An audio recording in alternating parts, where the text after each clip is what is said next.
పేరు బండారు వీరబాబు. గజ్జలకాంతం అనే ఒక వసూల దందా నాయకుడు.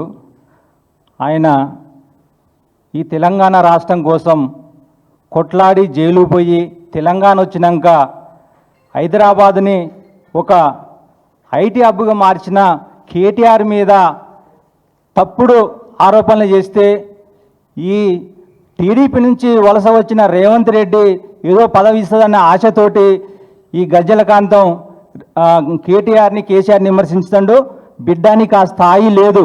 ఎందుకంటే గతంలో ఈ పార్టీలో కీలకంగా పనిచేస్తున్న ఆర్ఎస్ ప్రవీణ్ కుమార్ గారు కరీంనగర్ ఎస్పీగా పనిచేస్తున్నప్పుడు నువ్వు చేసిన దందాలన్నీ కూడా ఆర్ఎస్ ప్రవీణ్ కుమార్ సార్ దగ్గర సిట్టా ఉంది. బిడ్డ, ఆ సిట్టా బయటపడితే నువ్వు ఉరేసుకొని చేస్తావు. కానీ నోరు జాగ్రత్త పెట్టుకొని మాట్లాడు. ఇప్పటికైనా రేవంత్ రెడ్డి నిన్న రాహుల్ గాంధీ బర్త్డే అయితే ఢిల్లీ పోతే అపార్ట్మెంట్ ఇవ్వలేదు. ఆయన కోసం ఈ తెలంగాణ రాష్ట్రం కోసం కొట్లాడిన కేటీఆర్ గురించి నువ్వు మాట్లాడేది.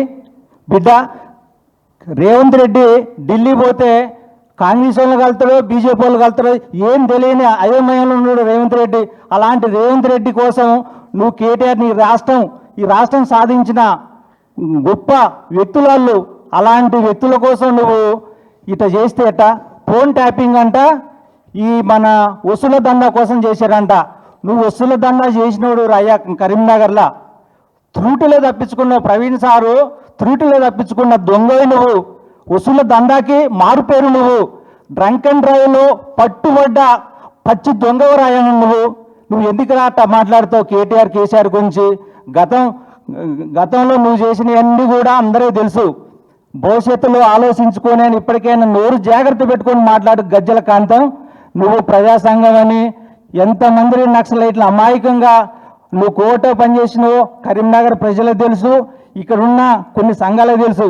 ఇవన్నీ కూడా బయట పెట్టుకోక గజ్జలకాంతం, నువ్వు ఎక్కడెక్కడ హోటల్లో ఛాయలు దాక్కుండా కూర్చొని చేస్తున్నావు. ఇవన్నీ మాకు తెలుసు. బిడ్డ, నిన్ను ఎంటాడి తరుమి తంతమని సందర్భంగా బీఆర్ఎస్గా యువజన సంఘంగా మేము హెచ్చరిస్తున్నాం.